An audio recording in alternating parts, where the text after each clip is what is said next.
Bilbo Baggins. I'm afraid you've come to the wrong place. Me go and see the elves? Oh my! Well, you have put your foot in it this time. Oh, my master, your poor hand. Yeah, my ring, my ring.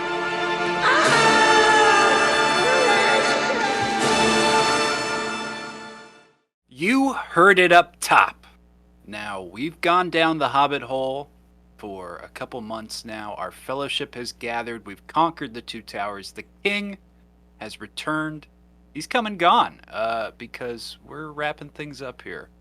Finally, putting an end, destroying the ring as we say goodbye to Lords of November, an unexpected December, a special Normies Like Us exploration of the works of J.R.R. Tolkien with your hosts, Colin Wise, GMG. I'll be Mike Goth, father of all Balrogs. This is Jake Ladriel. All shall love me and despair. That is excellent. And he was a beautiful prince. You could be a queen. I shall shake the foundations of the earth. Yeah, RuPaul's Drag Race, the new season theme. It'll be good. All Lord of the Rings. So we're here, we're back after jumping to another cinematic universe or swinging into one with No Way Home. We just had to put that in there. And now we're here to wrap up the end of the Lord of the Rings. As I mentioned in The Hobbit, after watching Peter Jackson's Hobbit, I just kind of wanted to watch the cartoon again. And then that became, let's just do the animated ones. And I pushed for it. Everybody at home, I said, let's do one episode each. Let's drag it out. They said, no, we're putting them together. Mike, I think if we were a bigger podcast, this would be our Patreon content this episode, right? And I agree with you. I love when we do the slowed down. It's my favorite time of the year, babies. When we do the individual thoughts and takes. A part of me even regrets that, for Halloween, we watched all those movies. I wish we could have talked about those in the eras. We missed out on a full episode of Jacob talking Rob Zombie and convincing us all that those are masterpieces. That is true loss. I'm very happy we're doing this here. Yeah, it's fun. And again, it's three things that we're looking at here. So even before Peter Jackson's trilogy, there existed the Rankin Bass Hobbit, and then a Ralph Bakshi Lord of the Rings film, which covers up to Helm's Deep. And then Rankin and Bass came back to do The Return of the King, which is basically everything, from that book. Return of the King. So there's three of these things, and we're going to talk about them. But yeah, we just kind of wanted to bring you up to speed on the, Lords of November and Unexpected December. Here's the thing: if you're watching on YouTube, I have a new space that we just got into setting up, and as soon as I moved in, the first thing I threw on was Fellowship. And then the next day I did Two Towers. And then I did Return of the King, all extended. And then the same day as Return of the King, I watched the Return of the King cartoon. So I am still very much in the mindset and excited to talk about these. I watched Return of the King today. I literally finished it about 10 minutes before this. Wow. Fresh. But Lord of the Rings, the Ralph Bakshi Lord of the Rings and The Hobbit, I watched over a week ago because we were originally going to do this last week, but we had to talk about Spider-Man. Mm-hmm. So, I'll try to remember certain things from them, but it's already it's not as fresh in my mind as it once was. Yeah. Well, Jacob, did we all agree we have all seen these prior to these viewings? No, I've seen The Hobbit, the Rankin Bass Hobbit, but I've not seen the other two of this unofficial animated trilogy before now. Got it. Colin, how about you? Did you, watch these as a kid? I had all these DVDs. I have to assume some sort of Costco thing from my dad where he's like, we've already got the Lord of the Rings trilogy. We've got those books. Kids are going to like these. I don't know what I'm more excited to talk about today after watching all three of these. I have a faith, but there's a lot I want to say about all three of them, and I'm kind of bummed. So, fun fact. Oh, yeah, go ahead. Yeah, just my background. So I watched The Hobbit a ton as a kid, obviously, so that's why I had such a hard time with the Peter Jackson one, because I like the book and I like this Rankin Bass version. I'll get into it there. But I watched that a lot. I watched the Bakshi Lord of the Rings a fair amount. and was always confused by why it didn't have an ending. And then I watched Return of the King the least out of these, but I had seen it as a child, handful of times. But The Hobbit was kind of the main thing. Then Lord of the Rings and Return of the King, it was nice to kind of refresh on it. So Yeah. yeah. For me, first time viewing for the second and third installment of this unofficial trilogy. Fun fact, I have a couple fun facts that I want to sprinkle through this episode, but interestingly enough, these three movies were marketed as a cohesive trilogy by the company, because I guess the company that owns all three of them now packaged them. Yeah, they have the similar packaging, and when they released them for DVD, so they marketed them as a trilogy, even though they're completely, the middle part is completely unrelated from the Rankin Bass parts. Yeah. And Ralph Bakshi, we'll get into him, and he's an interesting character. baby. Yeah, well, But we're gonna. he famously hated the Rankin Bass Hobbit, and then he was really mad because he wanted to make Return of the King, and he hated that version as well. So we have the unofficial straight to say. trilogy, that has some conflict within it, and we'll get into it. We're going to break these down one movie at a time: Hobbit, then Lord of the Rings, then Return of the King. And it's sort of like with Spider-Man.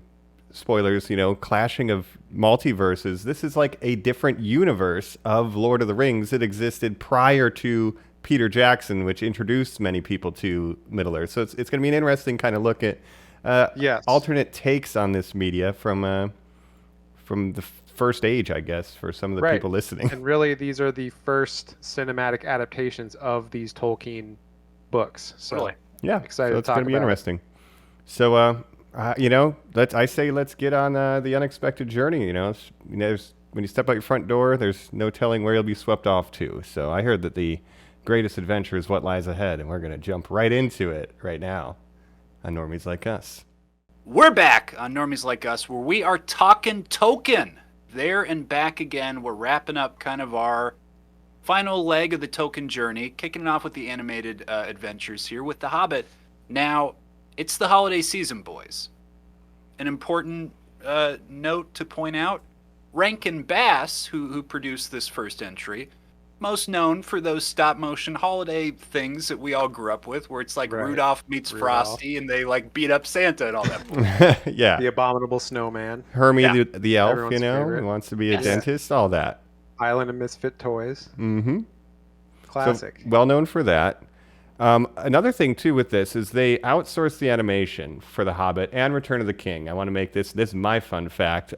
Yes. To Topcraft Animation, which is a Japanese animation studio famous for like Nausicaa and the Valley of the Wind, and they would eventually go bankrupt. They would split it in half, and this is basically this formative company that became Studio Ghibli, which is very interesting. So it's like early Studio Ghibli, and it's if you're not like even if you're an anime nerd, you wouldn't connect The Hobbit with them.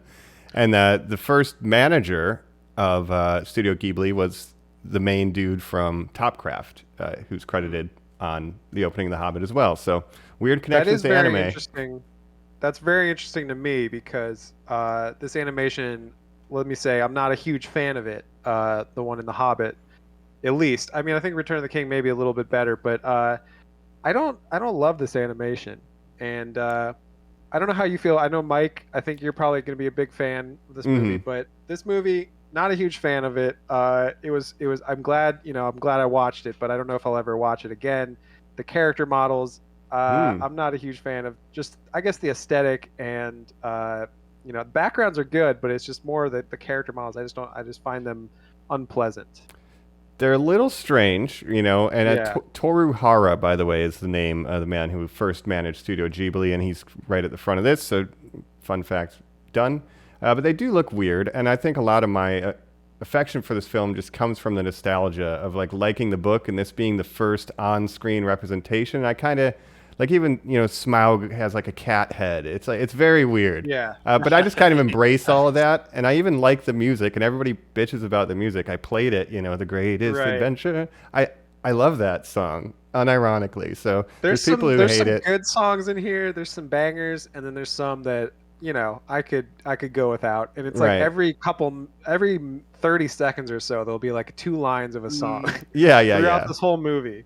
Some of them are good, but presentation-wise, how does this rub you visually, sonically? Yeah, It looks so much like the yellow paperbacks I would find in my dad's cupboard of fantasy novels, like what the covers of those looks like. Our generation in particular, they look like Cabbage Patch Dolls, or these things that I had growing up called Love Bugs or Cuddle Bugs, which was some sort of like sleep buddy that had like that weird cherub face. Sure. It's terrifying. They're chibi for the anime fans out there. It's a chibi design. Sure, absolutely, Mike. I would not have guessed that Studio Ghibli, this would become Studio Ghibli, because I don't find the animation to be very similar. But there's some moments in Return of the King I'll point out, but not now. Yeah. That do remind me. And I like the way the orcs and the goblins look. Yeah. Yes. It's mainly the dwarves and some of the main characters. The way they accentuate the like wrinkles on their faces. I don't love it, and like some of the dwarves, their faces are so fucked up that they look like Klingons or something. Jacob, you remember my original complaint when we were watching The Hobbit? You couldn't even look at those dwarves. These ones I can look at, and Mike, I had said in that episode that I even thought, recalling to this animated series, that they all look the same. No, there's a pretty good amount of differences between all of them. They do, like I said, they have pairs of two, like Keely Feely, Beefer Boffer Bofer. They're kind of one design thing that you can clone, Right. And there's Thorin. I like Thorin the most. Laugh when you name him. Yeah, I could keep going too. Dwalin and Balin, it's more like the book too. They each have a different colored cloak that they wear. Yeah, and that's so, the main way I tell them apart. Yeah, so that's more represented here. They probably did it in the Peter Jackson. It's just you can't. There's so much going on. But I'm pretty sure like they're all voiced by the same person except for Thorin. So Thorin has his own voice actor, but all the other dwarves are the same person. Okay, yeah, I buy that. They have different versions of the same voice. But what about our other characters then? Because I do like Gandalf in this. Is there a fun fact, Jacob, that you have? You know what? There actually is. Oh, how convenient. Follow the leader. Very convenient. So Gandalf, famously in this version, is voiced by famous legendary director of films, John Huston, who you may know. He has done a lot of movies from like the 40s to maybe the 80s. The African Queen, Treasure of the Sierra Madre. Oh, yep. Lots of film noirs in the 40s and 50s, that kind of thing. Famous director, and his daughter is also a famous actress, Angelica Houston. You might know from the Addams Family. Yes. Yeah. So very interesting that they just got this random film director, and then not Elrond, but Thranduil in this movie, the Elven the King of the Wood Elves. Is also voiced by a director, Otto Preminger, who is a German director, I believe. What? Rankin Bash has called in all the favors. Hey, you want to do a voice? But that's why he has such a weird voice. I guess to talk about that, like I think the elf design in this is like my least favorite of it. Yeah, they're pretty weird looking. They look like goblins. Yeah, but he has that German accent. He's very like it's very over the strange. top. And Elrond is weird looking, and he pops up again in Return of the King. Oh, yeah, he's got a beard, and elves don't grow beards. Do you like any of the characters? Do you like how Gandalf looks, Jacob? Gandalf looks all right in this one. I'm not a fan of Bilbo, honestly, either. He's just like a little round guy. And Gollum in this version, don't even get me started on I like Gollum. Him, but we'll get to Wow. Riddles. Yeah. On this watching, I think Bilbo is like kind of an asshole. Like he's so like a little sassy. He's so sassy, right? And like sometimes unnecessarily so. To where it's almost mean-spirited, like with it's like, oh my stars. Like no, when he finds the ring and then he's like, follow the leader. Like he's he's a jerk. Like there's no one to deliver that line to. You're just being sassy. Yeah, but which even Gollum with Smaug, never deserved, what he got. And R.I.P. as well to the voice of Bilbo and Frodo in the Return of the King. I wanted to mention Orson Bean, who died in 2020 at 91 years of age. Oh wow! Oh my God! I do like his voice for both of these characters. Like some of his characterization from the script, but I like, especially when he's just in Hobbiton, and it's like when there's more like innocent moments, and he's just like, yes, 5 armies. Well, who would have thought? It's like, it kind of works for me. Yeah.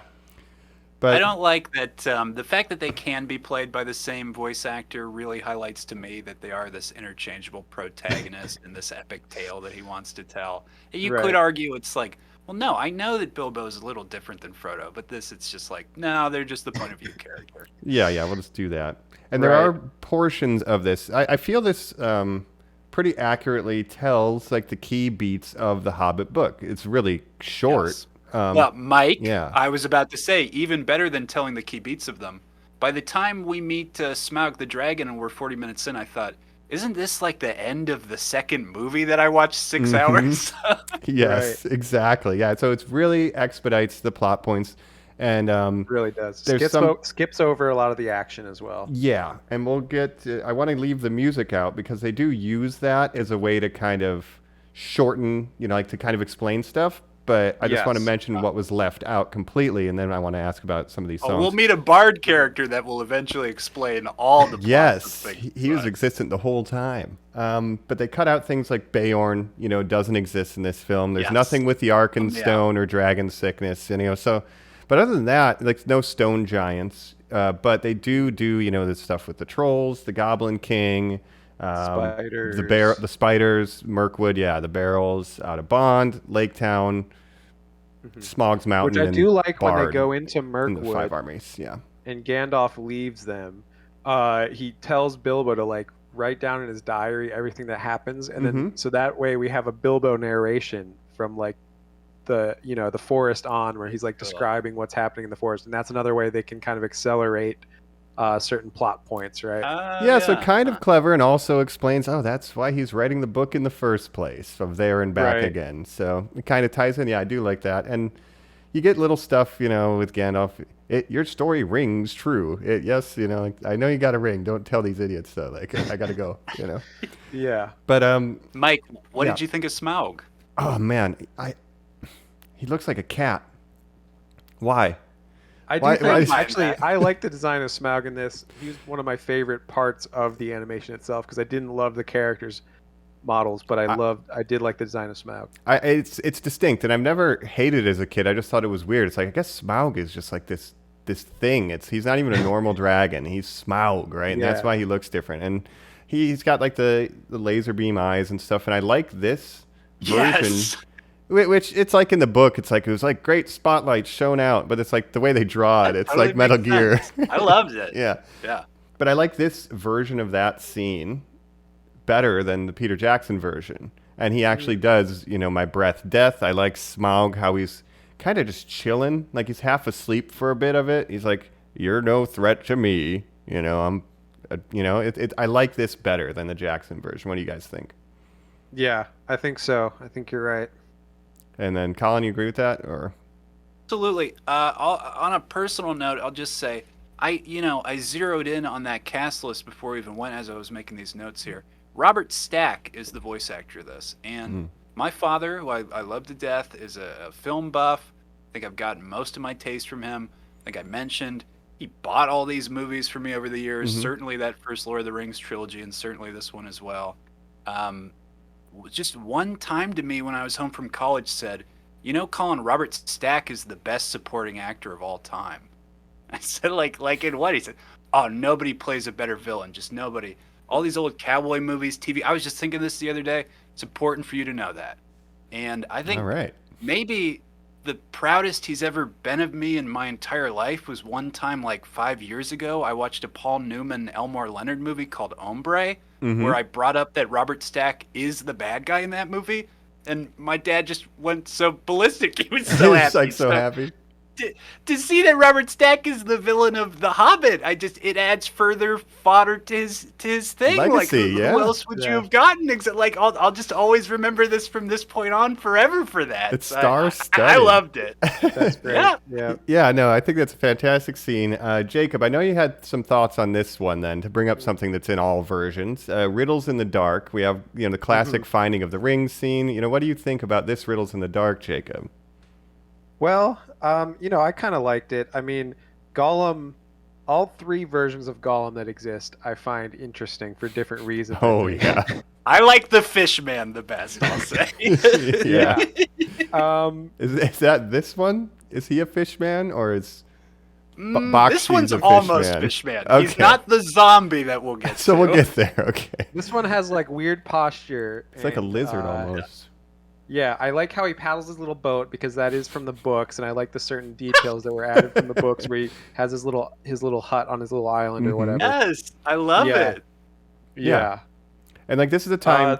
Oh no, go ahead. I want you to finish. I was just gonna say about his voice. I don't know about his voice as much as some of the other versions. If I'm a fan, though, it's very raspy, and after being exposed to the Andy Serkis, iconic kind of definitive. That's kind of the definitive version of the character, and I grew up with this, so I still like it in this context, but I don't think it competes with Andy Serkis's performance. But I still like this version is good. That's hard. Do I like it more or less than Peter Jackson's?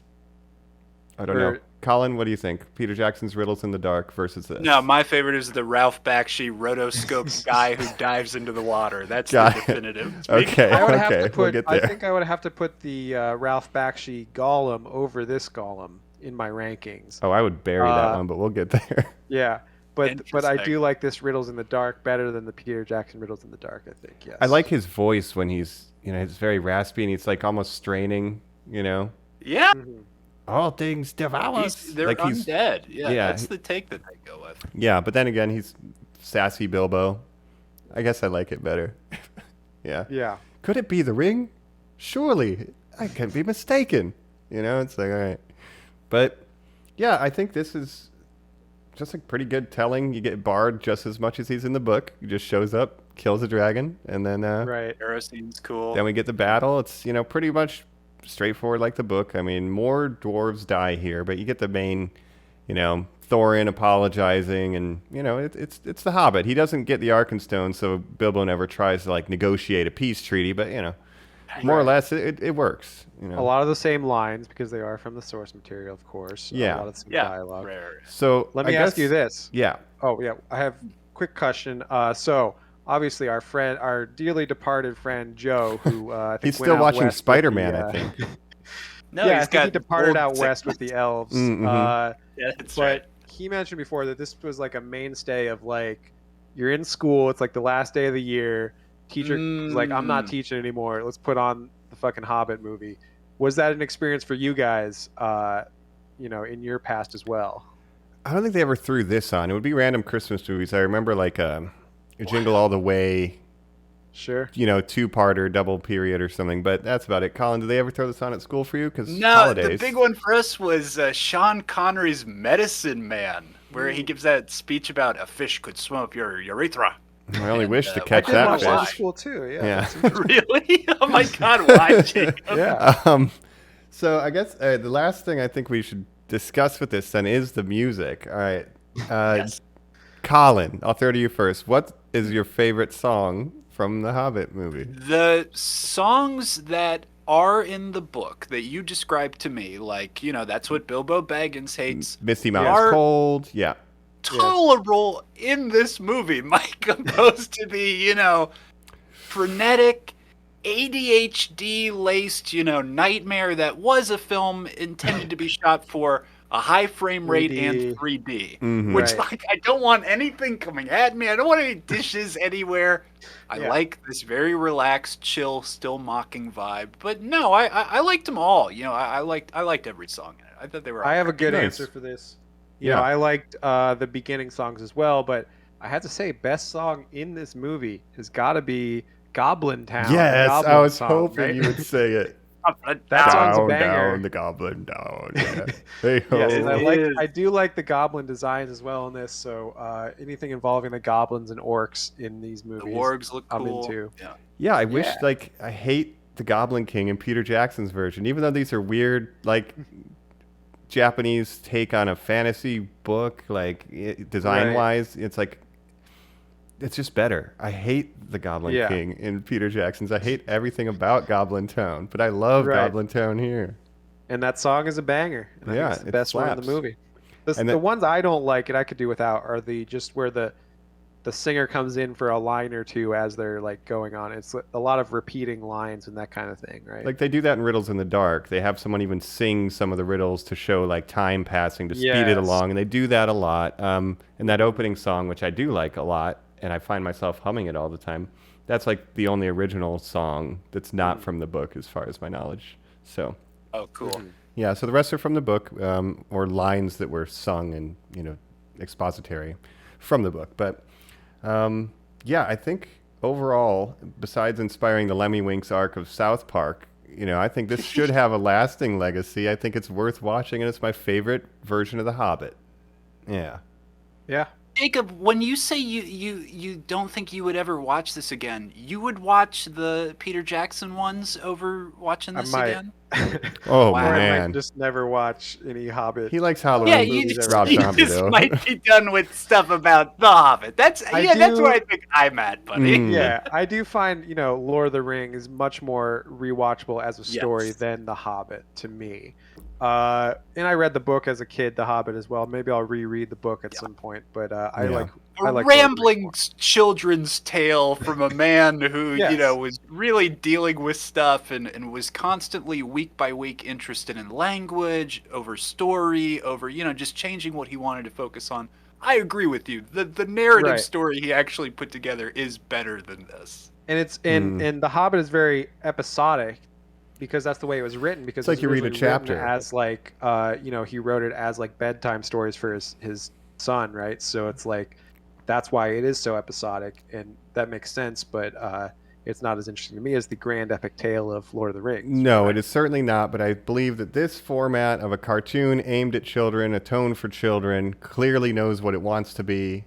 Is the superior version, and it's like you could put it on before bedtime. It's still like a bedtime story. It's just later now. So I think that. Now, but can you imagine? This is just my other thought that I'm having. Can you imagine if A.A. Milne, I believe that's his name, the guy who came up with Winnie the Pooh, who I believe also did it for a similar reasoning of telling stories to kids, had sat down and written like an epic tale after that called like Thousand Acre Woods. That was like a sequel to Winnie the Pooh. The factions fighting for Christopher Robin's love. Oh my goodness. And then they rose, such it was a curious bear.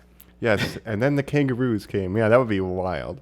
That would. Yeah, let's see that alternate timeline. But I guess for now, because The Hobbit does lead into, as Gandalf says, the ending is only the beginning, if you knew what that ring was. So let's talk about the epic tale of J.R.R. Tolkien and Ralph Bakshi's Lord of the Rings.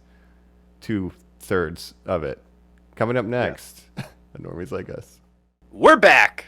We're talking Lord of the Rings. Literally, a movie just called Lord of the Rings. We just dropped a bunch of acid. We're here. It's 1978, just a year later, with a totally different company doing something totally different. That's right. I've actually done a lot of research into, how this movie got made, why it got made, all the, the production details of it. It's a fascinating movie. I don't know how you guys feel about it, but I wanted to ask you up top, Ralph Bakshi, how familiar are with him, with his other work? Colin, what about you? Right before this, like before the rewatch, before all this was refreshing my mind, like even just hearing the name Ralph Bakshi, I was like, oh, the Dragon's Lair Space Ace guy. That's cool. I'll be able to talk to Mike about those video games. No, that's Don Bluth. So my brain's like racketing around. I confuse those two a lot. That's interesting as well. Yeah.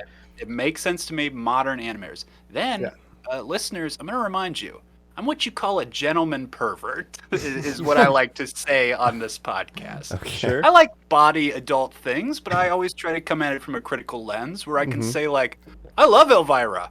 It doesn't hurt to look at her, but she's so important to history. Yes. Come on, Colin. Now, in that pursuit, I like to find dirty things that are considered art.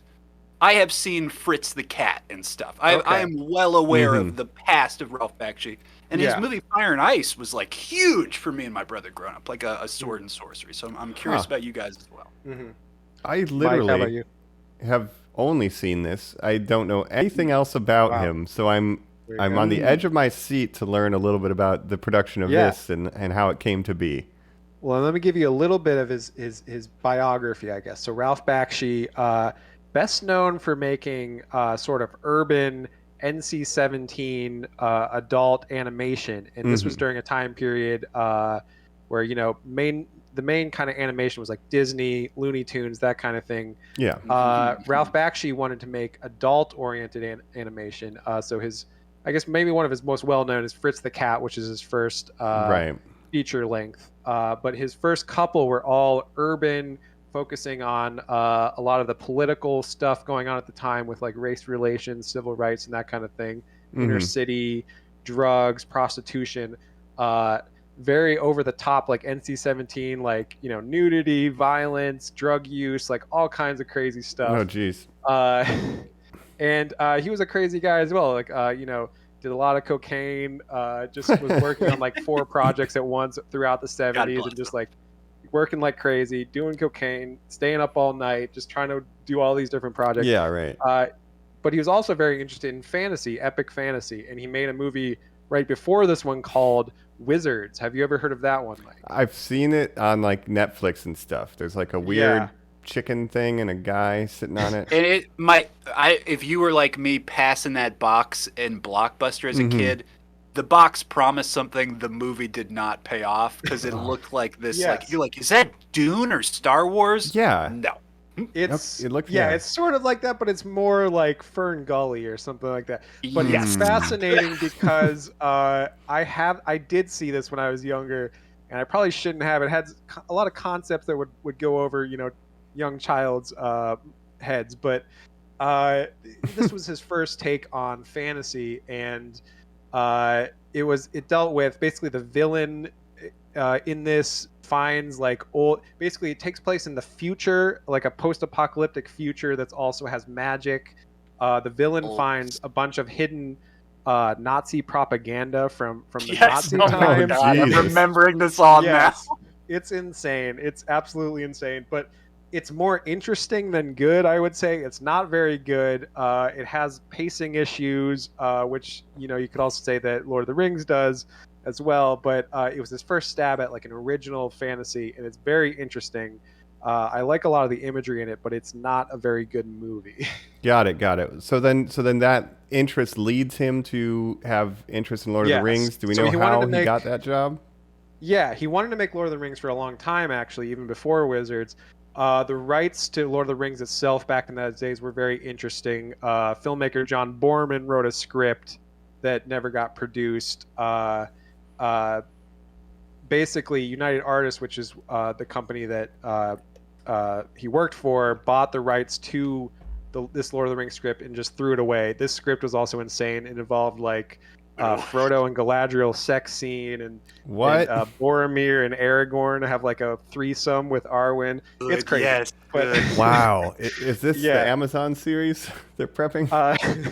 They should adapt that, yeah. Oh, God. But so they threw that script away, completely rewrote it, and you know, this is kind of Ralph Bakshi's pet project that he wanted to get off the ground, and he had really high hopes for it, but ultimately, you know, for budgetary reasons, obviously they had to cut a lot of corners.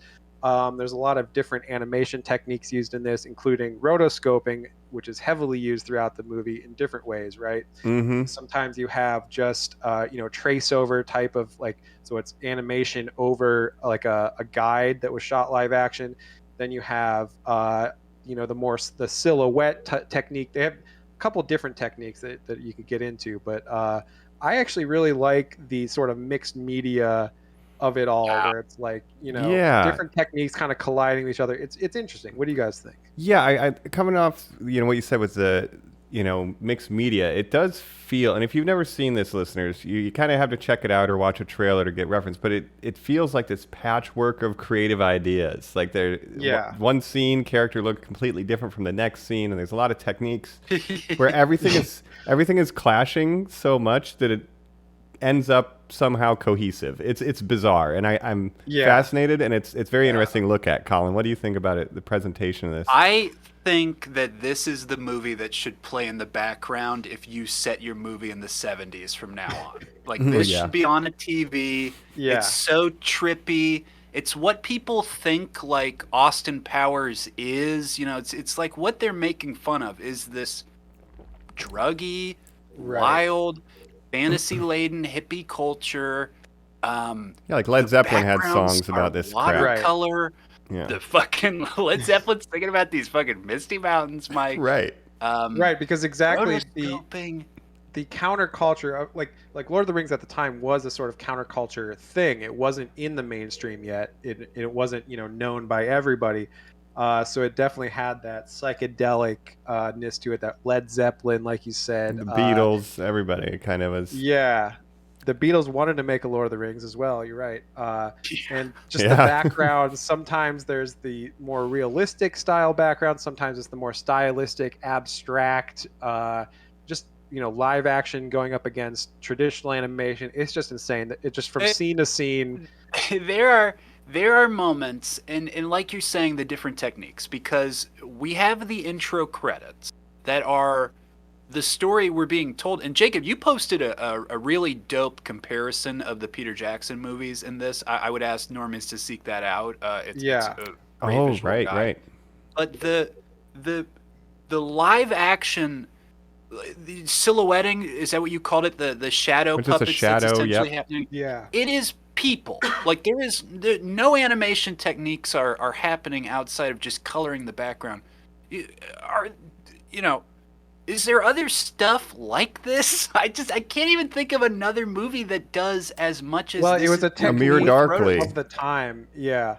Amir Darkly uses rotoscoping. This was actually really ahead of its time, and Bakshi was kind of pioneering these concepts that would go on to be more standard practice within the animation industry. So it's super ahead of its time, but Wizards also uses this sort of mix of more live action sometimes as well. There was a lot of that going on, I think. Like with later, you get like heavy metal and stuff, or similarly like using live reference, I guess. Mm-hmm. And it's a time saver. It quote unquote looks sloppy to animators, I would say, but the wildness is that, I mean, there's a moment. You were talking about the Galadriel scene off mic before we started, Jacob. Mm-hmm. But there's the moment where she's offering the ring, has her hand out, and just because of the person they're modeling, the fingers wiggle and move. That would be, a normal animator would say it's not worth it. There's no reason to animate and show that motion. But in this, the following the human form as closely as they do makes it wilder and weirder that it is realism. It makes There's a lot of accentuation of, gesturing and that kind of thing as they're walking around. That's true. Aragorn trips at one point. They're running and he just trips and everybody just gets up and keeps going. They left it in the movie and they traced it. Why would you draw that, Mike? Yeah. Just end the shot. Moment, when Gandalf the White reveals himself, he tangles his cloak in his staff. Yes, he does. He does. Yeah. Wow. Almost this entire movie was shot live action. Is either a guide or we see with the orcs and the ring wraiths, it's just live action footage that's like high contrast silhouetting. And then they're drawing teeth on them and shit. Yeah. But even bizarre. Frodo and the hobbits and everyone, their movements are all rotoscopes. They're all traced from a guide that's live action. That's why you see them kind of, the way they move, it just looks like live action, but it's animated. It's very strange. And then you have some characters that are totally animated. They look like a different series or something. Like Legolas looks like he's from the Flintstones or something. He looks amazing. Yeah, wow. How dare you? I love all the character designs. I think Boromir is the biggest upgrade. I love the Viking helmet, but Legolas somehow this looks so cool. Yeah, Legolas. I remember seeing him be like, that's a cool bow guy when I was a kid. I almost got the bug. His staff is cool. Yeah. And you get also, of course, Legolas voiced by Anthony Daniels, C-3PO. Amazing. So there's a fun fact for you. Wow. Nice. Yeah, did you know that? No, I didn't know that. I was thinking that Leonard Nimoy did that Hobbit song. And so you got Star Trek and Star Wars involved with this property. And Aragorn, voiced by John Hurt, a famous actor. How do I recast? I thought he did a good job, though. And you get weird, kind of bowl cut Aragorn, no pants. Tunic way above the waist. I mean, he is full Winnie the Pooh in it. Yeah. That dick is out. They call him Strider. But we love it. Strider! We see your dick. Yeah. The Dunedain. It's our custom. Fascinating stuff, but just the amount of different techniques used, the abstract backgrounds, it all kind of comes together in a way that's super interesting. Even with certain, pacing problems, whatever you want to say, and there are definitely pacing problems in this movie, but I love it. It's super interesting. I feel like it works poorly as telling of the Lord of the Rings, but it works great as an art piece. You know what I mean? Like, you can just experience this. You need to experience it. Super trippy. And I feel like because you're not on Molly or acid, Jacob, you're not understanding that those parts that run too long are just like grooving at that moment. Yeah. No need to rush, what they man. choose to focus on sometimes, it's like, when the, after they leave Bree and Frodo's running away from the ring wraiths, and there's a part where he's, it's the forded river or whatever it's called. He falls off his horse and he uses the ring to go invisible. Yeah. That scene stretches on for like ever. when he's getting stabbed with the Morgul blade. Yeah, there's such a build up. Yeah. And anything with the ring wraiths, it's like they stretch it out, and some of the action, like, it's not amazing action, but it's just it's fascinating to watch. I have strong memories of the Moria sequence, that action scene in particular, from a kid, and I have really strong memories of how bad Sam is, and it makes me sad. I love Sam in this version. Can I interject real quick on this? Not bad. I watched a Q&A with Sean Astin, Sam in the original trilogy, or original. I'm going to keep saying original because this trilogy does not count. The actual trilogy, let's say. Where with his audition, first of all, he auditioned as Sam with the Shelob scene. And that's 2 towers, so that really blows me away with how far along they had those screenplays. He goes, I think I'm gonna get it. I'm gonna run to the library and get as much content as I can. He gets the audiobook, which is narrated by Ian Holm before they even did it, so that's amazing. Wow. I didn't even realize that fact. He picks up the book, picks up the bigger collection, any compendiums, gets the Ralph Bakshi version, runs home, watches it immediately the first thing and goes, oh. And when he finally gets the part, goes, we're not going to do like Sam like the Ralph Bakshi version, right? And Peter Jackson went, no. Yeah. I don't see the problem. I like this version of Sam. He's doing all the things that Sam does. He's sticking up for Mr. Frodo. He's got a big heart.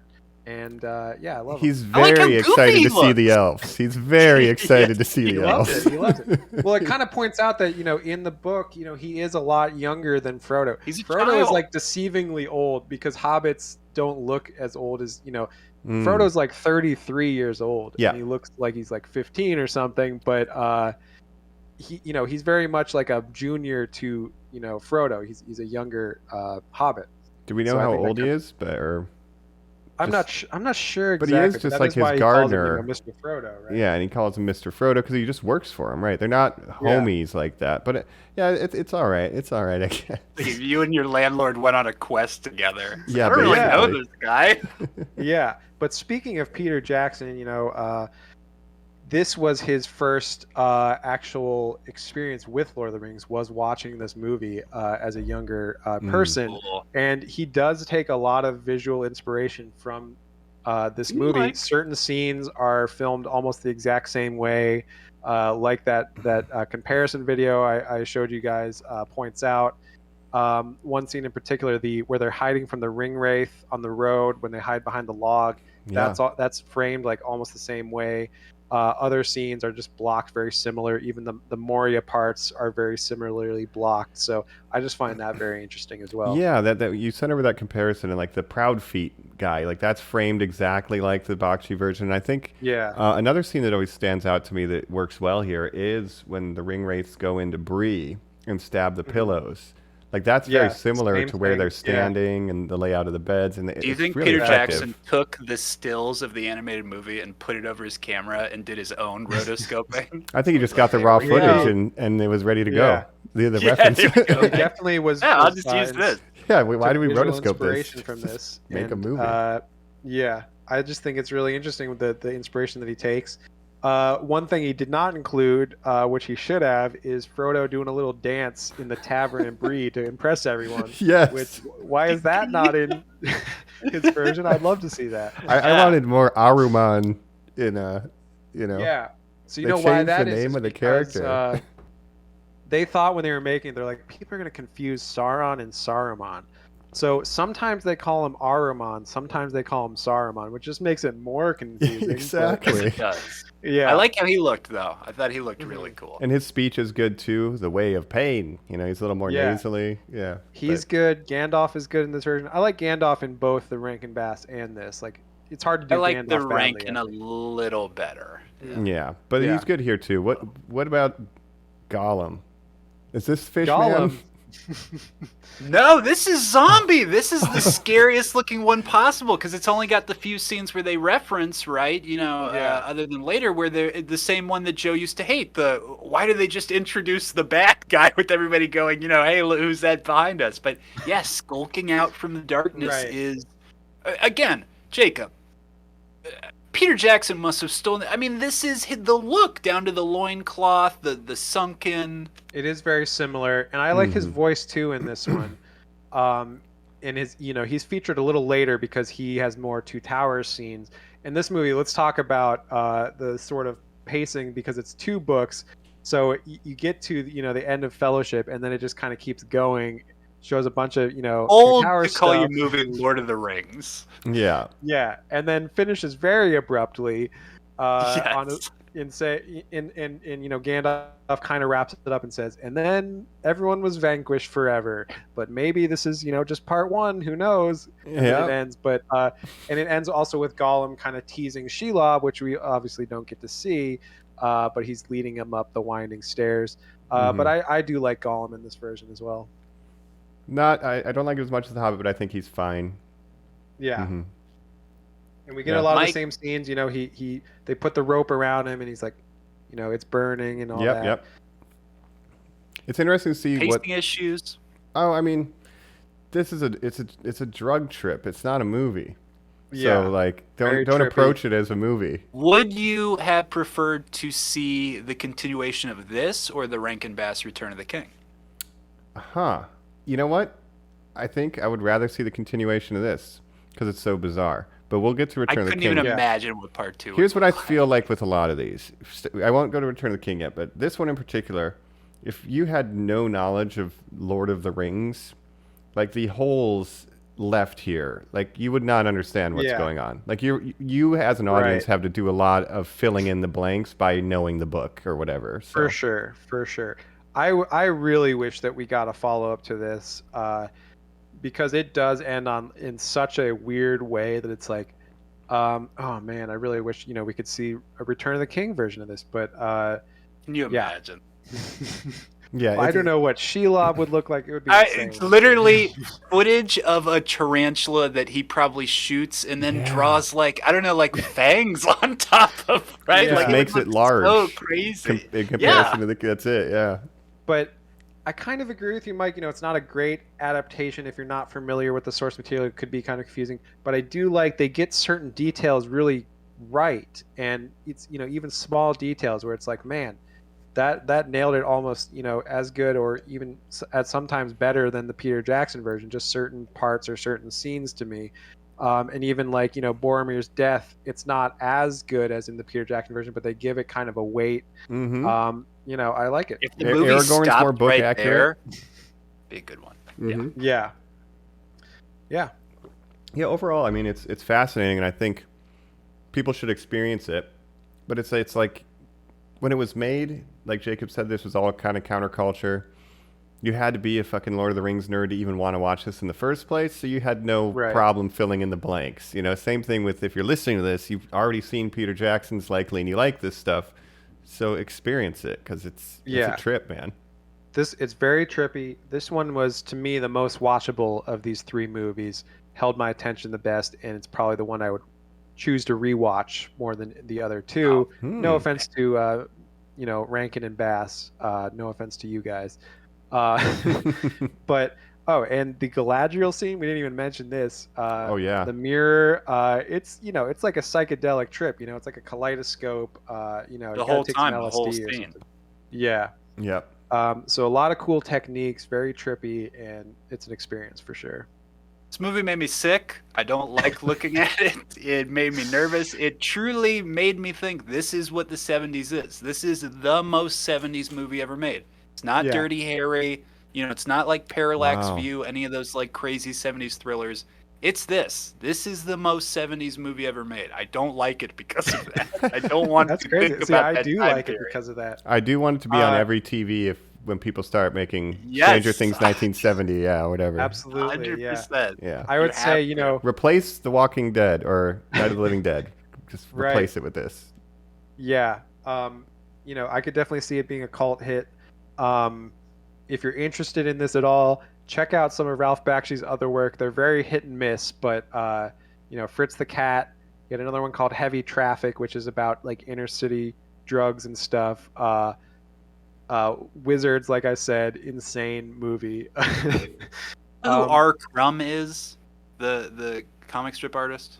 Yes. Oh, he did like Yes, similar he- stuff. Kind he of with- wrote Fritz the similar Cat, race right? relations. with Yeah. animals. Yeah, yeah. It's, you know, but you gotta like caricatures of people who aren't white people. It's all I would say to enjoy Ralph Bakshi's Yes.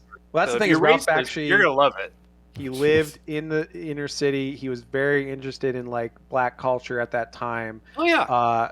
And you know, these movies are very political too. Fritz the Cat, very political, very interested in like civil rights and that kind of thing. I took a film and animation class in college, and I watched Fritz the Cat in that class and was introduced Wow. to Ralph Bakshi that way. But I definitely suggest checking out his other work. He's a really interesting guy. Yeah, just content warning if you're sensitive about those type of depictions. Yeah. Just be aware. NC-17. Yeah. Yeah. It's like Frank Miller, who just lived in, you know, downtown Los Angeles while he was writing these comic books that were like violence and crazy and surrounded by people where you're just like, you guys were all going through something at some point. So Well, Tolkien wrote his stuff because he that. was going through stuff. You know, everyone's just figuring their shit out. And Yeah. Truly. this was a crazy one. I would watch this again, not before The Hobbit because it doesn't have any good songs. Right. But that will be rectified in the next movie we're going to talk about. When That's we right. get the conclusion of the perfect trilogy. Rankin Let's Bass do back at it again. Rankin Bass back at it again, stop motion style. Coming up. Return of the King. We're back. The king is returning, and we're talking Rankin Bass, as we said one more time, as they go, no, Mr. Bakshi. You can't just interject a middle movie a year after we make ours. It's going Right. to take us 2 more years, but we'll get our stuff together, and by 1980, god damn it, we'll release the finale to an unofficial trilogy. But Return of the King. what I like about this movie, and why I think it's so infinitely rewatchable, it's all Lord of the Rings movies, babies. Like, literally, it starts with them going, okay, so here's what happened in The Hobbit, here's what happened in Fellowship of the Ring, Yeah. here's what happened in 2 Hours. Okay, let's go. Let's go. Yeah. I like this one because it feels very loosely adapted. It's like, we're going to make Return of the King. We got to explain what happens before that. But we're just going to kind of really freewheel it with this one. Yeah, we got a lot of ideas going on. Yeah, they're like, I'll just have a birthday party for Bilbo, and then he wants to Yeah. know what happened to Frodo. So And retelling. Jacob, whatever Yeah. happened to that ring I gave you, by the way? And why do you only have nine Nine fingers. That's weird. Oh, Jacob of the 9 fingers. oh, when that More hit me, singing. yeah, More singing. I had a flashback. I did know this movie. Here's the thing about this movie too. Remember in Peter Jackson's 2 Towers, and then they're talking about it's like the Great Tales, Mr. Frodo. Oh, you're forgetting one of the chief characters. I want to hear more about Sam. Well, here you go. A whole movie about This is Sam. the Sam movie. It really is. And I like it. If you look at the DVD cover, he is the one on the horse who is the featured lead character, where you go like, wow, they are not even hiding this. It's yeah, insane. yeah. So they're recounting their travels. He already is missing a finger. And then they're like, oh, I'll tell you what happened, but it's pretty much all shit that Sam did while Frodo was knocked Well, it's out. crazy. Yeah, it starts. Frodo is captured by orcs. They in skip Shelob Cirith completely. Ungol, right? Yeah. So it starts with Sam sort of being the protagonist. If I can backtrack 1 second, Oh, yeah, a little yeah. backstory about this as well. there was kind of an ongoing battle at this time between Bakshi and Rankin and Bass because Bakshi he actually started pre-production on a Return of the King that would be follow-up for his Lord of the Rings. Unfortunately, his Lord of the Rings didn't do that well financially, or not as well as they wanted it to do, and it ended up falling through. But he, like I mentioned in the beginning, he hated the Rankin Bass version, was very upset that they had their own plans to make Return of the King. And then here we go. So that's the back Oh, story. Lord of the Rings, you asshole! Yeah, you said we got all of it in this movie. I remember, one more thing for Bakshi. When that ended, I was like, this is supposed to be all of it. I was not happy.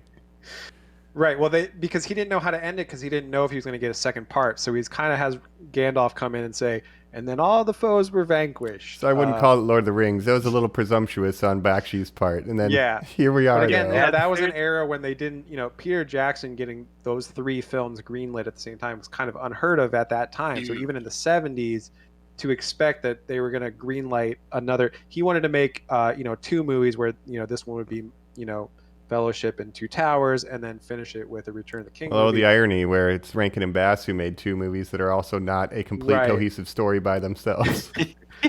But basically, the studio told Ralph Bakshi, like, let's see how this goes, and if it does well enough, which is never, what you want to hear. It's generally what they would do, though. If it's Star Wars, makes a buttload of money, we're going to do another one. But Rankin and Bass back at it. The rights disputes is an interesting thing with this, and you can't watch the Rankin and Bass ones by themselves and they have them make sense either, really. No.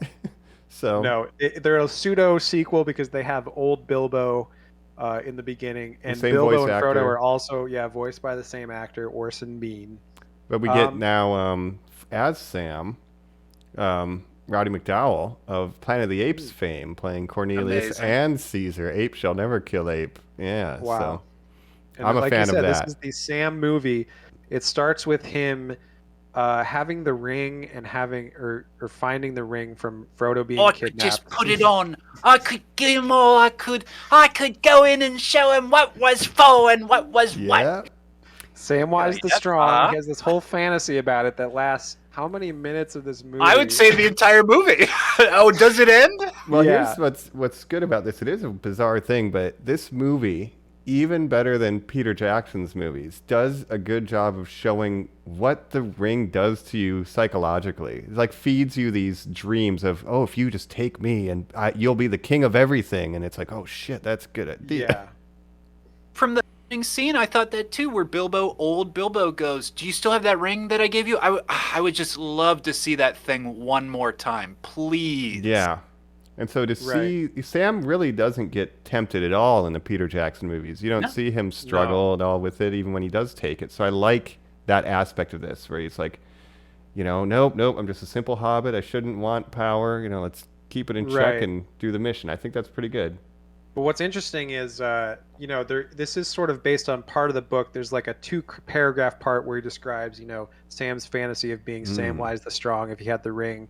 And the YouTube clips that I think we all watched the same version where it's just split into like 4-minute clips on YouTube. Yeah. Must be noted. We were able to rent or easily find the Hobbit and Ralph Bakshi's Lord of the Rings, but this seems unavailable everywhere. So we had to get it off the YouTubes, which we always try to avoid that when we can, but there was no option and it's available. The piecemeal. But what I thought was funny 4 minutes on this scene, there was a comment on the YouTube that said like, book version, 2 paragraphs. This movie, let's do like a 10-minute rock opera on Samwise the Brave. Yeah, we get more original songs too because the minstrel is here, baby. Yo, guys, I loved this movie. I will go as far as to say I think this is the best Lord of the Rings thing that has ever been made. I had such a good time watching it. It flooded back to me so quickly how many times I must have watched this movie as a kid. The minute Frodo the Nine Fingers started, I texted my family to confirm this. I used to scream that after watching this movie and just put people's names in there and just annoy the shit out of people for hours. Amazing. Oh man, that's incredible. That's amazing. I had never seen that. This was my first time watching this. I thought it was absolutely insane. And you talk about, the last one will be hard to follow if you're not familiar. This one is Wow. impossible to follow. Yeah. I'm like, what is even me who's familiar with the story of Return of the King? I'm like, what is going on? This is insane. Who is this character? That Gimli? Aragorn They just shows up introduce late. characters like you're supposed to know, like Denethor. They're just like, oh, they know who Denethor is. We'll tell, we'll give a course. little explanation. And of course, he tried to kill himself for reasons that we won't go into. Yeah, It's just but like, he's trying things just to. happen. Yeah. Yeah, Things just happen because they happen in the books and they don't really explain the context. We didn't Nope. see the first two movies, so it's just like they just kind of throw us into the story. It's very confusing. yeah, like Gimli and Legolas are not in this at all. I don't know if Merry is. Pippin is. I I can't think remember. Pippin and Merry are because Merry's riding with the Rohan. That's right, that's riders. right. Yeah. Oh but yeah. It doesn't Pippin and explain Merry why are in a Pippin is million in Gondor. scenes. What are you guys talking about? They're Yeah. literally in the background of like every scene. That's true. That's true. But yeah, Right. people do Yeah. show up out of nowhere. Like speaking of Merry and Rohan, like Eowyn literally comes out of nowhere and then returns from whence she came after Which works the Witch because King. in the Ralph Bakshi Lord of the Rings, they introduce Eowyn, but they don't do anything with her other than say, "This is Eowyn, my sister daughter." So it Oh yeah, kinda she works. does show up there. I noticed some things where I was like, these are kind of linking up. And that was one of those moments, Jacob, where I was Yeah. like, you know what? It kind of worked watching these two movies back to back. And that's the most kind of anime. Like that felt the most like early Yes. era Ghibli. Oh, the Witch King of Angmar, who sounds like Totally, Skeletor in this totally. version. Yeah, and then Eowyn. That was very anime. Amazing. Yeah. There's the pacing in this one is probably the worst, but that doesn't mean it's bad. It is weirdly It's fun. all over the place. Yeah. Well, it cuts back and forth between Sam and Frodo and the Battle of Gondor, Pelennor Fields, Ministerious, all that yeah. stuff. Yeah. And Frodo telling the story. It cuts back between all of it. Oh Yeah. my god! And the whole time, thankfully, as we're going through, we're always reminded that it's Frodo of the 9 fingers. And then why does he have 9 fingers? And it's like, we'll Why get does to he it. have 9 They fingers? keep asking us, don't forget about those 9 fingers. We're gonna get to Yeah. it. They keep teasing us. But do you guys think this works as a sequel to The Hobbit? No. No, and that's Yeah. the fascinating thing, that even though the company, you truly think, Jacob, that they would work their hardest to link up to the thing where it's like, well, this inspired the reason we're even fucking finishing it all, and they drop that ball. Do you think Yeah. that's why they added kind of the conceit that they're telling a story to Bilbo? It's like, oh, he's never heard about the think 9 so. fingers thing. Like, okay. Right. And that's Well, the only way it works. Yeah, the connect. framing story is interesting because it's, they're telling it to Bilbo. They're all celebrating his 129th birthday. And then at the end of it, they're immediately like, okay, we're all going out west like tomorrow morning. You know, we goodbye." came here to commit suicide, right, grandfather? It's like, Yes. oh, I guess I knew Yeah. that. That's funny. It's fascinating. Here's Yeah. then, because we would say Frodo of the 9 fingers, I want to talk about the music. Frodo. All right, I asked Jacob first last time. Colin, what's the best song in this movie? Besides the one you There's would no yell at better. people. There's no better song than Frodo and the 9 You're right, Fingers. you're right. How Okay. dare you? Then let's give it to Jacob. Where there's a then. whip, there's a way. Yes. Yeah. That's The another good one. Goblins, MVPs of both these. Yes. But can I just make fun of the meter real quick? Where there's a whip, there is a way. Like I'm telling you, the songs are lazy in how the wording does not match right. Yeah, it's Sure. a little off, but it's not as good as Down Down to Goblin Town. But it's No. all right. No, It's a good no. B-side for the Goblins. I think also we were doing before the podcast. We almost just ruined the episode because we were singing "The Wearer of the Ring," the bearer. Just reminding you that. Jacob, as you point out, yeah, they can just at any moment feel like, nothing happens at this point, right? Or there's no sound, there's no mixing. Should we just drop in the guy saying "Wearer of the Ring"? Yes. yeah. And they just show a Yeah. couple watercolor paintings, like transitional shots, and it's like, all right, there, 30 seconds Beautiful. filled. Next. Right. I do think the animation, I like the animation in this better than The Hobbit. Yeah. I mean, it's a couple years Much later, it feels like it's smoother almost. There's a lot more action in this one because of all the battle stuff from Return of the King. So I liked all that involving the orcs and goblins, which I guess are the same thing. I don't know. But, yeah, I guess they're according to this the same species. Just Bilbo called them goblins. They're orcs, but okay. Right. You get stuff that's more book accurate, like when the men who are following Sauron and the goblins get in an argument, and that's where they can slip away. We don't get to see the men arguing with the goblins in Peter Jackson's, even the extended. It's just all orcs. Right. Yeah. I was truly fascinated by how much Sam is in this movie, how much he's the main character of this. And then, we get I think all the Mount Doom stuff is really good with Frodo kind of wanting to keep the ring. It's very weird to see that Orson Bean voice that was Bilbo in The Hobbit saying, like, the ring is mine now. Yeah. I'm evil. Now, Jacob, this is the fish man. What do you think of this Gollum? He's droopy. He's very webbed. There's no, they don't go for the ghoulish hair or anything. It's truly almost like this blind fish, wall-eyed, sort of. I'm trying to pull him up. It is a. Yeah. Oh yeah, it's a return of the character it's like a from lizard, The Hobbit. Yeah. But he's more weirder in this one. He's a little weirder. He's similar design, but they've taken it to another extreme. He's got more webbing under his armpit. It's very bizarre. He's a fish. He's a fish. He's a fish. I don't know if you guys know that. Yeah. Well, it's insane because, The Hobbit was very much like, for children. And in this one, we have that character in the end falling into that, biting Frodo's finger off and falling into the lava, dying. A dying finger. I don't know if children, should be watching that. Yeah. Frodo. But yeah, it is again, like, same thing, though. He's dancing around like an idiot and falls into the fire. Like, that's how it happened in the book. So you're right, saying that Gollum is kind of the most important character. It wouldn't have gotten done. I still say Sam is the best character, and this is why this is a great movie. And Tolkien himself said in an interview that he considers Sam the true hero of the story of Lord of the Rings. So this is the Sam movie. Book this is the this Sam one, The movie. Return of the Kings? Is it King. so heavy to him narratively? For Sam, The Ring? Mm-hmm. For the third one? He struggles in the book, with that 1-2 paragraph thing. But overall, like, it's not too heavy for him. But just even seeing a glimpse of, like, that vision. Like, what is Frodo seeing all day, every day? Oh, sure. Just wearing this. Like, it really gets across, like, that it's that heavy, And I like some of the things that are included in this version as well. Like, even when, Sam's talking about, we only have a little more food left. We may not have any, for the return. And we get that scene of Frodo like, oh, Sam, the return, We're done for, you dumb idiot. Don't you realize? Yeah. And then as they're running away from the volcano, he says, like, I'm glad you're with me, Sam, at the end of times.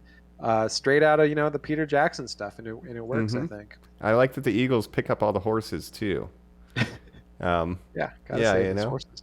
Yeah, there's like thousands of eagles saving everybody after Pelennor Fields. What about the, like, Aragorn stuff? Because he's, like, not in this, but he is in this. He just kind of shows up at one point. Yeah. He looks better than the tunic. A little more kingly, and then... I do like I like the Ralph Bakshi Aragorn more, just because I like the voice work by John Hurt, and he's more of a character in that.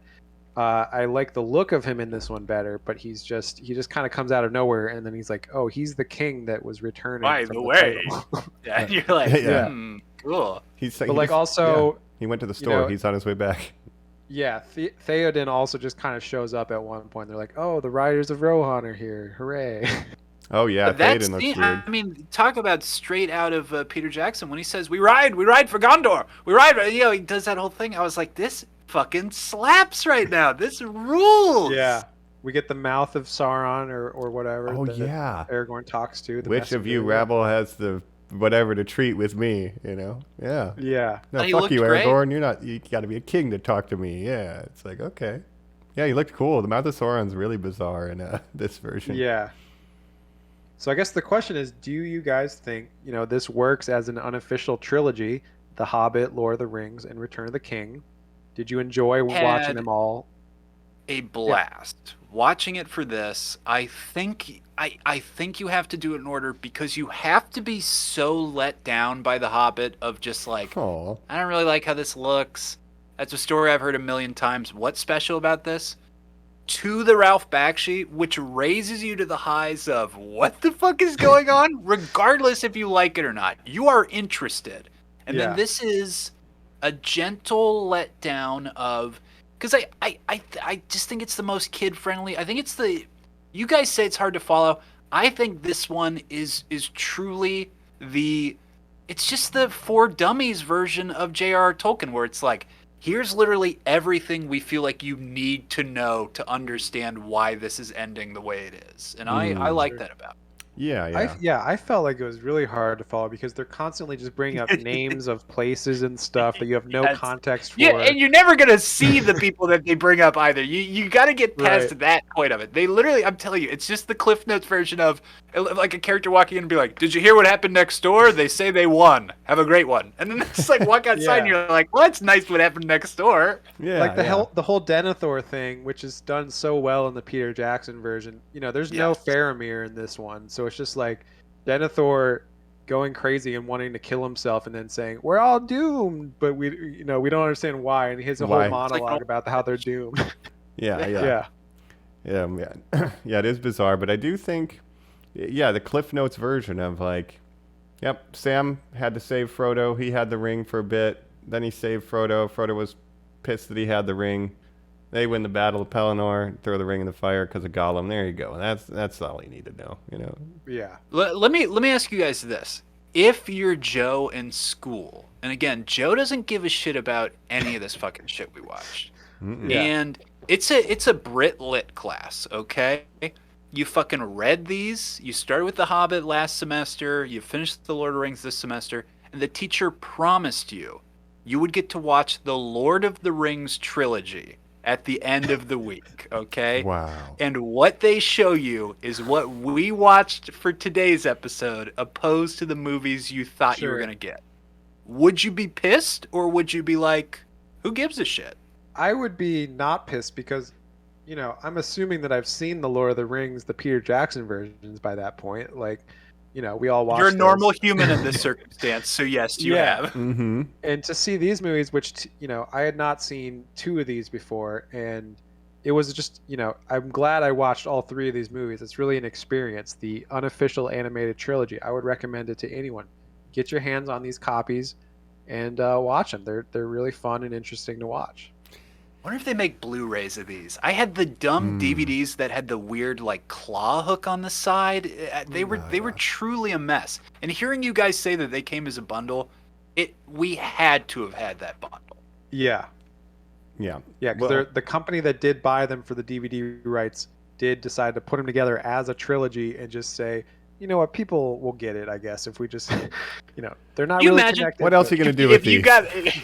But Mike, if you got another one that was like, okay, so you get Indiana Jones and the Raiders of the Ark, Empire Strikes Back, and then it's it's like the third one is like 6 Days, 7 Nights. You're like, well, this is just a Harrison Ford movie. Like, it's just not even connected. It's called Action Pack. It's at the gas station. Yeah. Right. What is this? Well, it's like you wouldn't get, just The Hobbit and The Return of the King, or like the definitive Ralph Bakshi Lord of the Rings special edition DVD, like just a standalone. Like, you're not gonna what are you gonna do with these? I would love that, and I would sell love them together.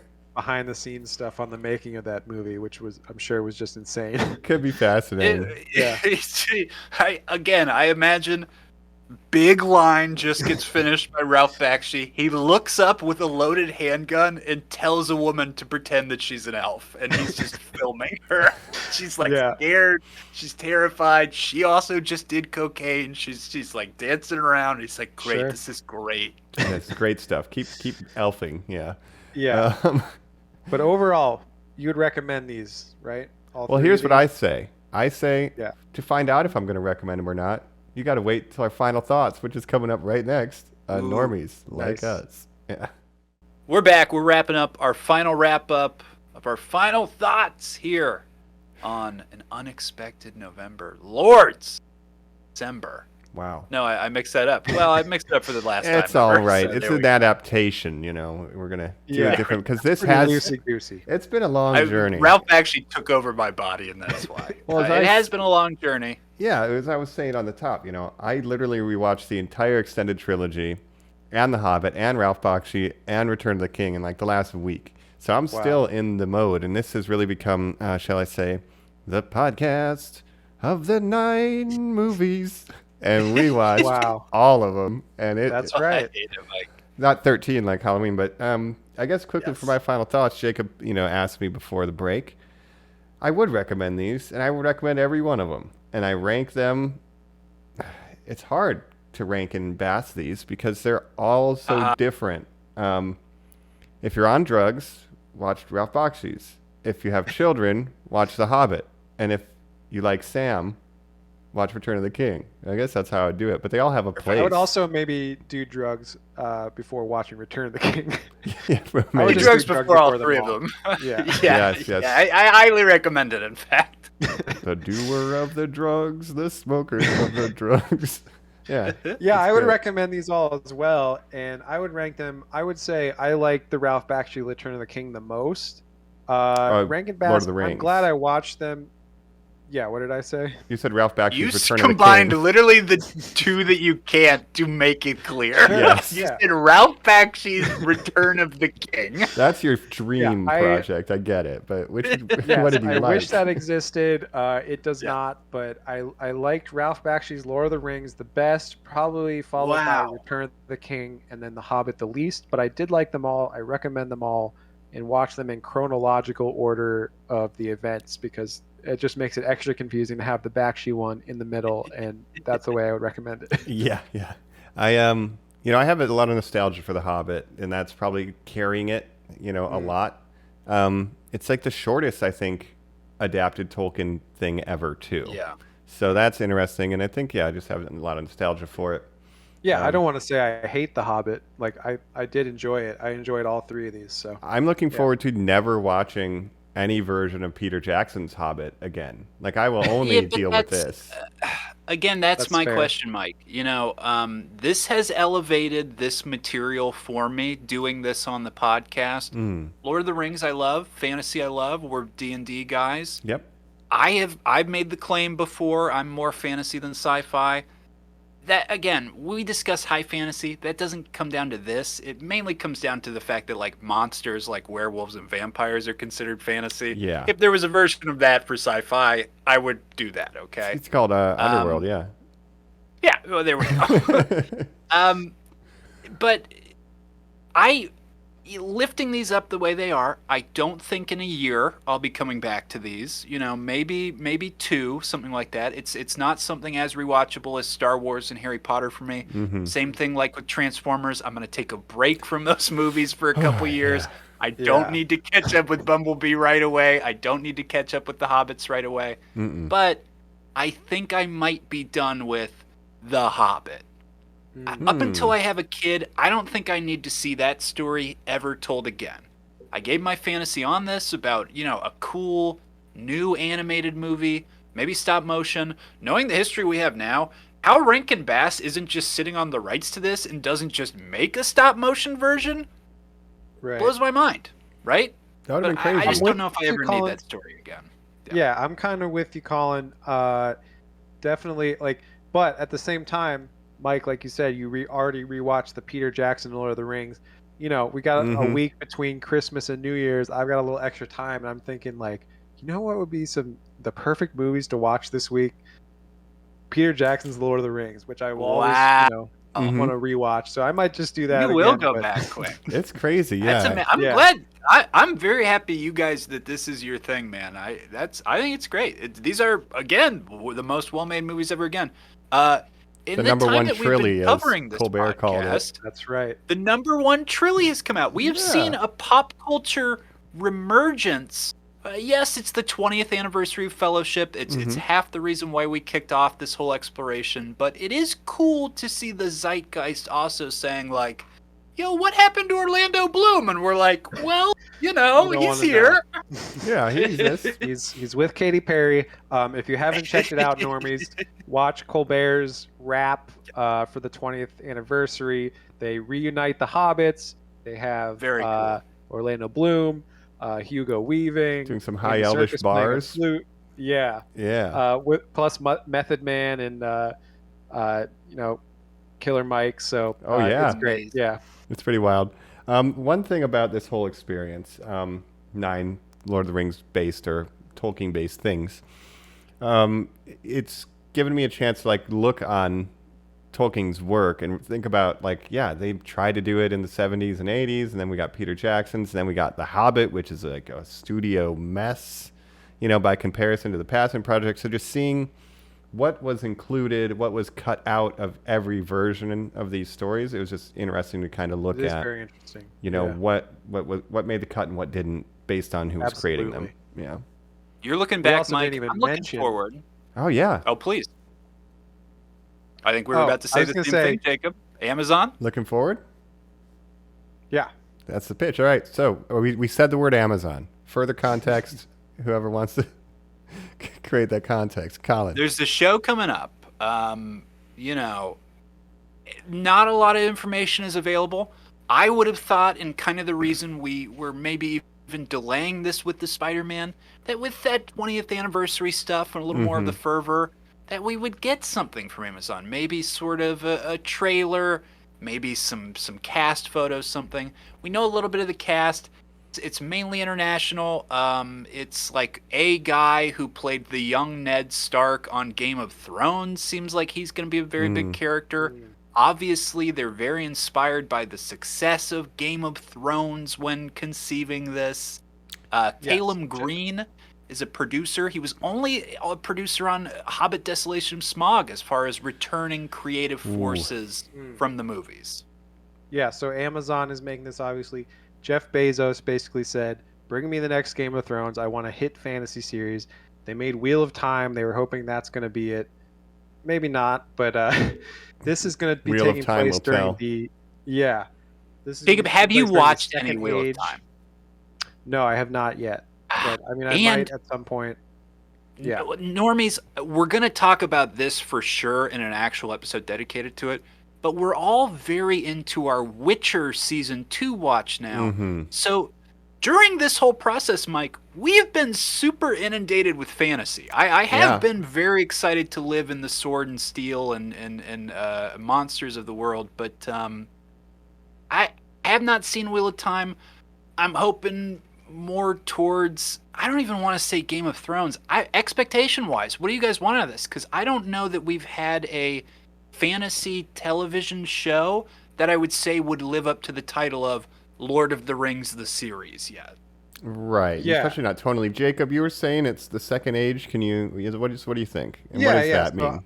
I'm not sure, I'm not sure exactly what it'll be about, but it's going to be taking place thousands of years before the events of the Lord of the Rings. So it's going to be tangentially, related. Maybe Gandalf will be in it. Maybe Elrond, like those guys were around. Elrond will look 32 instead of 40 because it's like 38,000 years beforehand. Great, cool. Right. But other than very basic things, I really have no idea what to expect. So I am excited in that way. Will it be good? Will it be bad? Who's to say? I mean, they've said many times already that they want to keep the aesthetic, they want to keep the world of Peter Jackson's Lord of the Rings consistent as much as possible. So it does exist in the same world, or they want it to, so who knows? I hope they do a good job, and I definitely will check it out when it comes out.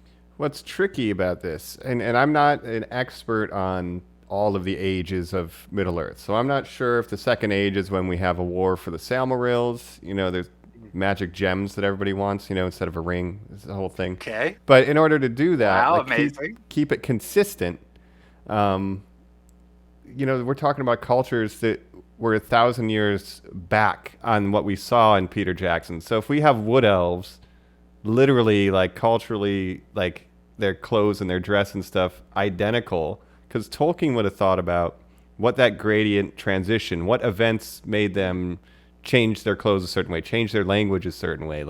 He would have thought about that. And if they're not thinking in that sense, instead of let's just reuse these props, then it doesn't make Right. sense that we're in the second age when we have all this third age weaponry and technology, as it were. I think they're setting it in that age because they do want to differentiate it from. They don't want to just remake Lord of the Rings. They don't want to make a story that's around Lord of the Rings time. So they're kind of differentiating it.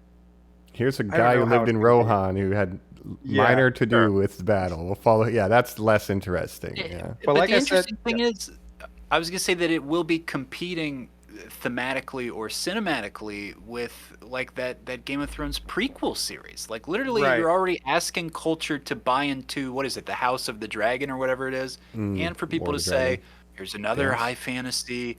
You know, it's kind of the same thing. We're asking you to consider the time difference and stuff. I think it's gonna be a lot. I'm concerned.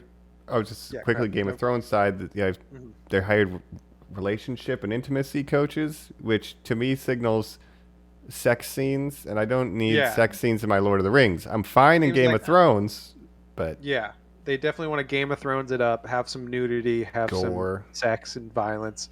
Again, it all comes from this idea, like this is how TV works. When you have a hit show, everyone wants their own version of it. When Sopranos was big, everyone wanted their own Sopranos. Lost, whatever you want to say, but Game of Thrones, who's going to be the next game? Well, there really isn't going to be a next Game of Thrones because that's not how it works. Like Game of Thrones was Game of Thrones. HBO is trying to do these prequels. They had one that was called Blood Moon. That was going to be like about the early Starks. They made a pilot for that and canned it because they didn't like it. That had Naomi Watts and everything, so they had names attached. Right. That one failed. Now they're making House of the Dragon. We'll see how that goes. We've got The Witcher. We've got Wheel of Time. We're never going to get the same level. So, Lord of the Rings is, even if it's amazing, it's not going to be as popular as Game of Thrones was at its prime. Yeah. So the most you can hope for is that it's good. It's good that you called it, because this is what Bezos wants, is Game of Thrones at its prime video service. That's what he wants. He wants Game of Thrones on Prime. But what's interesting is you say you can't just make that again. What is The Witcher? What is The Wheel of Time? What is the Game of Thrones? But trying to capture the lightning in a bottle that is Peter Jackson's vision out of a book that Tolkien wrote. Mike, Peter Jackson couldn't recreate that lightning with the exact same property in a prequel. No. Yeah, it's the number one trilogy. You can't touch it.